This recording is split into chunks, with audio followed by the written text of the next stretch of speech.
But in the overcrowded mining camps, tensions rose as Americans began to suggest that there was no room in California for anyone but them.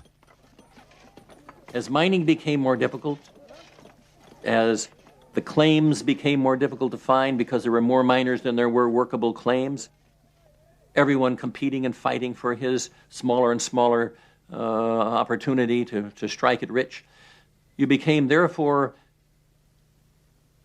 desirous of finding an excuse for your failure or desirous of finding a way to get an advantage. Well, one of the ways was to say, I'm an American. What are the Mexicans doing here? What are the Indians? We don't need the Indians. We can certainly get rid of them. What are the Chinese doing here? Those people shouldn't be here. This isn't their land. This is my land. This belongs to us. In 1850, American miners pressured the California legislature into enacting a monthly tax of $20 on all miners who were not United States citizens. Thousands of foreigners were forced to leave the gold fields. The tax was far more than they could pay.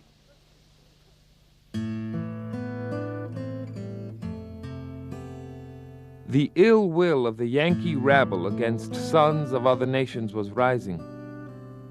This mutual bad feeling explains the bloody hostilities and atrocities we witnessed every day in this land of gold and hope. Vicente Pérez Rosales.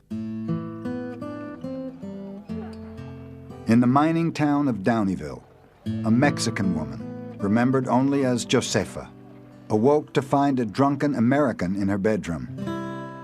She reached for a knife and stabbed him to death.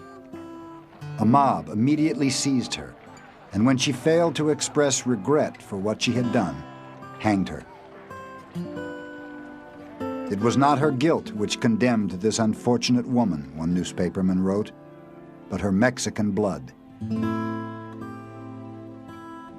I always think of the Spanish girl standing on the plank of a bridge, tossing her hat to a friend and putting the rope around her neck, folding her hands and facing death with a bravery that shamed us men.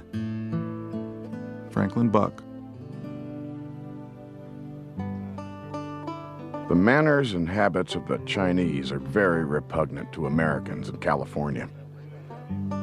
Of different language, blood, religion, and character, and inferior in most mental and bodily qualities, the Chinaman is looked upon by some as only a little superior to the Negro, and by others as somewhat inferior.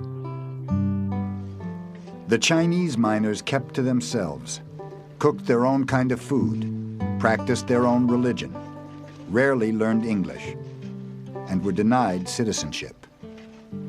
They end up working the claims that are the least attractive, and yet they make a success in them because they work harder, because they have a technique and a willingness to struggle longer. They're willing to work on the Sundays. They're willing to give up all play and concentrate. And so even when they've been driven out of the workable mines and they turn to the most seemingly desert-like places, barren-like places, they succeed. And this aggravates and angers the Americans even more. In 1852, because of intense competition between Chinese miners and Anglo-American miners, the legislature passed a second foreign miners tax. This law was in effect from 1852 to 1870. And the revenues, the state revenues collected from Chinese miners constituted 50% of the income of the state of California. When the Chinese paid the miners' tax and refused to leave their claims, Americans resorted to intimidation. They hacked off the Chinese miners' queues, burned down their shacks, beat and flogged and murdered them.